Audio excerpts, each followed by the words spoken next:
શ્લોકમાં 7માં ગોપીજનો આપસમાં કહે છે, બોલો વલ્લભાધીશ કી જય.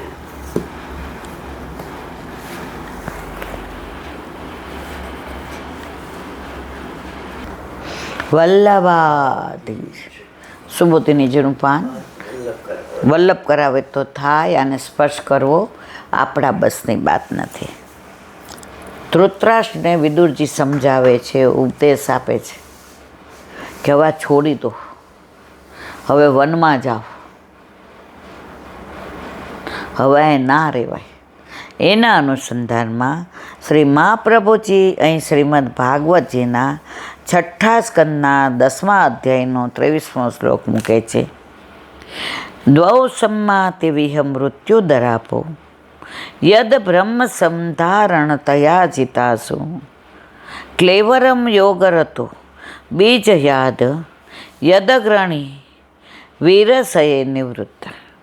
નાસભાગ કરતા પોતાના સૈન્યને જોઈને વૃત્રાસુર આ વિરોચિત વચન કહે, હે વીરો, નાસભાગ ન કરો, મારી વાત સાંભળો.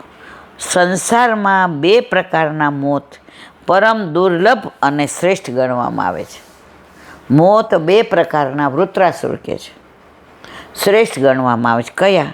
એક તો યોગી, પોતાના પ્રાણોને વશ કરી ભગવત ચિંતન દ્વારા દેહનો પરિત્યાગ કરે છે, તે 2 મોતને શ્રેષ્ઠ, યોગી. અને બીજો વીર, યુદ્ધભૂમિમાં જે જાય તે. અને બીજું, યુદ્ધભૂમિ ઉપર દુશ્મનની સામી છાતીએ લડતા વીરગતિ પ્રાપ્ત થાય. તમે ભલા આવો શુભ અવસર કેમ ગુમાવો છો? વિદુરજી કહે છે કે આ જ ધૈર્યનું ફળ છે. તેવું ફળ મેળવવા માટે તેવું ધૈર્ય જોઈએ. એમ બતાવવા માટે મૂળ શ્લોકમાં નિર્ણયાત્મક વય અવ્યય મૂક્યો છે. જ્યાં ફલના માટે ધૈર્યની ગણતરી કરેલી છે, ત્યાં નિશ્ચયાત્મક ફલ પ્રાપ્તિ માટે એવું ધૈર્ય ગણાવેલું છે. તેથી વૃત્રાસુર જે 2 પ્રકારના મૃત્યુ ધૈર્યનું ફળ છે, તેવું આ પણ ધૈર્યનું ફળ છે. એવી રીતે દરેક પ્રકારે દેહનો ત્યાગ કરવા કહ્યું. હવે દેહ ત્યાગનો બીજો પ્રકાર કહે છે. વિદુરજી પોતાના ઉપદેશનો ઉપસંહાર કરતા ધૃતરાષ્ટ્રને શીઘ્ર ત્યાગ કરવાની સલાહ આપે છે. ય સ્વકાલ્પતર્યો વાપી જાત નિર્વેદ આત્મવાન રૂદીકૃત્વા હરિમ ગેહાત્વ વ્રજેત્સ નરોત્તમ અથોદીચી દિશમ યાતો સ્વૈરજ્ઞાતર પીવાન ઇતુર્વાક પ્રાયસઃ કાલઃ પુષામ ગુણ વિકર્ષણમ. અર્થ: પોતાનું હિત ઈચ્છનાર, પોતાનાથી કે શત્રુથી જેને વૈરાગ્ય ઉત્પન્ન થયો તેવા ધીર પુરુષ પ્રભુને હૃદયમાં ધારણ કરીને ઘરમાંથી નીકળી જાય છે. તે પુરુષોમાં ઉત્તમ છે. માટે હવે પોતાઓને પણ ખબર ન પડે તેવી રીતે તમે ઘર છોડી ઉત્તર દિશામાં ચાલી નીકળો, કારણ કે હવે પછી જે કાળ આવવાનો છે તે ઘણું કરીને પુરુષોનો નાશ કરનારો છે. સુબોધિનીજી. ય જે સ્વકાત સ્વકિયાતો હિત કર્મ, પોતાના બાંધો જે હિત કરનાર છે, પરોતો વા અથવા શત્રુ. વક્તાના ગુણદોષનો વિચાર કર્યા વિના આ શ્લોકમાં કહેલા પ્રયોજનમાં દ્રષ્ટિ રાખેલો જોઈ વૈરાગ્ય પ્રાપ્ત કરે તે નરોમાં ઉત્તમ છે. દેહ, ઇન્દ્રિયો વગેરેનો અજ્ઞાનના લીધે બીજા કાર્યોમાં ઉપયોગ કરીને તેમનાથી સર્વસ્વનો નાશ થતાં તેમનો ત્યાગ કરવો એ પ્રથમ દ્રષ્ટિ છે. આ કોને સમજાવે છે? ધૃતરાષ્ટ્રને. કોણ સમજાવે છે? વિદુરજી. અને બધી રીતે સમજાવે છે કે તમારે કેમ આમ કરવું જોઈએ. હવે તમારો ઉત્તરાર્ધ છે, પૂર્વાર્ધ છે એ આપણી જિંદગી, યૌવાની, બ્રહ્મચર્ય, ગૃહસ્થાશ્રમ, વાનપ્રસ્થાન. હવે કે છે કે તમારે ઉત્તરાર્ધ છે, એટલે હવે તમારે વનમાં જ જવાય, પ્રાણોનો ત્યાગ કરવાનો છે.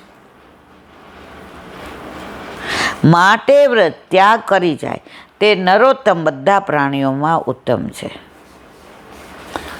થોડું રહી ગયું. દેહ ઇન્દ્રિયો પહેલાંથી જ ભોગ માટે તેમનો વિનિયોગ કર્યા વિના ગમે તેવા વચનોથી પણ લોભ ન થાય તે માટે જેને વૈરાગ્ય ઉત્પન્ન થયેલો છે તે દેહ વગેરેથી પરિકર સાથે ભગવાનને જાણીને તેમના હૃદયમાં પધરાવીને દેહનો ત્યાગ કરવાની ઈચ્છા તજીને તે દેહથી દુર્લભ ભગવત સ્મરણ કરતાં ગૃહ વિઘ્ન કરનારું હોવાથી તેનો સંબંધ ન રહે તે માટે પ્રવજે ત્યાગ કરી જાય છે તે નરોત્તમ બધા પ્રાણીઓ. ઘર છેવટે બાધા કરનારું આસક્તિ રહે. તો હવે આ બધી આસક્તિ છોડીને વનમાં વયા જાઓ, તમારો ઉતરાસ સુધરી જશે. તમને દેહનો ત્યાગ કરતાં જરાય દુઃખ નહીં થાય. કદાચ ધૃતરાષ્ટ્ર એમ કહે કે તહીં મયા હિ કર્તવ્ય, તો મારું કર્તવ્ય શું? ત્યાં કહે છે કે તમારો તો માર્ગ જ બીજો છે. નથી તમારાથી દેહનો ત્યાગ થવાનો કે નથી અન્યત્ર વિનિયોગ અટકવાનો. માટે તમારા માટે તો આ સારનો ત્યાગ કરવો જ ઉત્તમ છે. આ ઘર છોડી દો. શરમ નથી આવતી આ બધાને તમે આટલા દુઃખ આપ્યા અને એના ટુકડા ઉપર પલો છો? બુઢી મરો. જેટલું સંભળાવાય એટલું સંભળાવ્યું, જેટલું સમજાવાય એટલું સમજાવ્યું. જે જ કે ઘરમાં છોકરા દીકરાના લગ્ન થાય ને પછી આપણે ધીમે ધીમે આસક્તિ ઓછી કરવાની. હવે ક્યાંય એ લોકો આપણા અનુભવ માગતા ન હોય તો આપણે દોઢા, ના ભાઈ આમ ન કરાય, આમ કરાય, અમારા વખતમાં આમ કરતા હતા. એ કે તમને પૂછ્યું? જ્યાં તમને એવું લાગે ખોટું થાય ત્યાં સમજાવો. નથી સમજતા, દાખલો આપીને સમજાવો. નથી, હવે તમે સમજી જાઓ. તમે સમજી જાઓ એટલે વય મનુષ્ય પૂરું, વાત પૂરી. રાજી થઈને કે હવે મમ્મી પપ્પા ચંચુપાત નથી કરતા. હવે એ સમજી ગયા કે ચંચુપાત કરવામાં કાંઈ મજા નથી.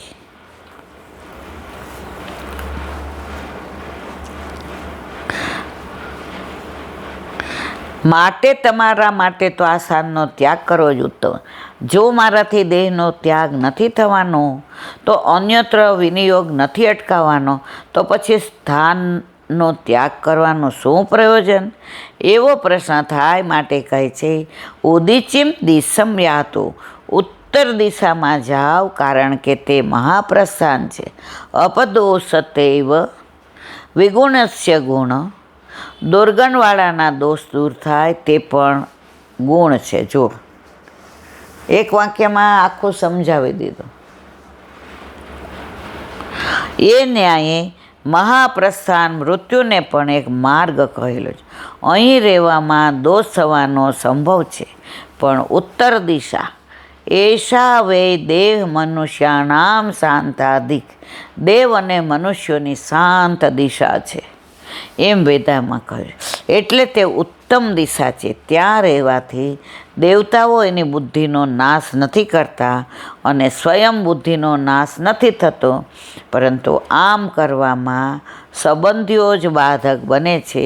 એટલે એમને પણ ખબર ન પડે એમ તમે ચાલ્યા જાઓ તો પછી તમારો અધિકાર હશે તે પ્રમાણે કરવાની વાત બતાવીશ. બોલો વલ્લભાથી. શ્રીમદ ભાગવત અને મારા गुरुदेव ने दंडवत प्रणाम करूँ छूँ. चंदे सूरदास जी के द्वार पे मेरा दंडवत प्रणाम.